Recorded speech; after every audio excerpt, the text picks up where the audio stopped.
Light, camera, action. बिनधास्त स्वभाव, दमदार अभिनय आणि सौंदर्यानं घायाळ करणारी प्राजक्ता सोशल मीडियावर सतत चर्चेत असते। सोशल मीडियावर सुद्धा ती खूप सक्रिय असते। ती तिच्या खाजगी आणि वैयक्तिक आयुष्यामुळे नेहमीच चर्चेच्या केंद्रस्थानी असते। व्हॅलेंटाईन डे दिवशी तिने एका कारसह एक फोटो शेअर केला असून आपल्या मिळालेल्या खास गिफ्टचा उल्लेख केलाय। प्राजक्ता माळीने इंस्टाग्रामवर ही पोस्ट शेअर केली आहे। प्राजक्ताची ही पोस्ट सर्वांच्या भुवया उंचावत आहे। प्राजक्तानं या पोस्टमध्ये एकदम स्वॅग मधील फोटो शेअर केलेत।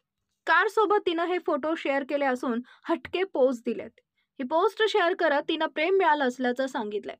प्राजक्तानं लेटेस्ट पोस्टमध्ये फोटो शेअर करत कॅप्शन लिहिलंय, प्रेम मिळालं आहे क्रेझी। प्राजक्ताचे इंस्टाग्रामवर 23 दशलक्ष फॉलोअर्स झाले असून त्याबद्दलही युजर्सनी तिला भरभरून शुभेच्छा दिल्यात। ताज्या घडामोडी जाणून घेण्यासाठी शिवशाही न्यूज यूट्यूब चॅनलला सबस्क्राईब करा। आपण हा व्हिडिओ फेसबुकवर पाहत असाल तर फेसबुक पेज फॉलो करा आणि शिवशाही न्यूज.com या आपल्या वेबसाईटलाही भेट द्या।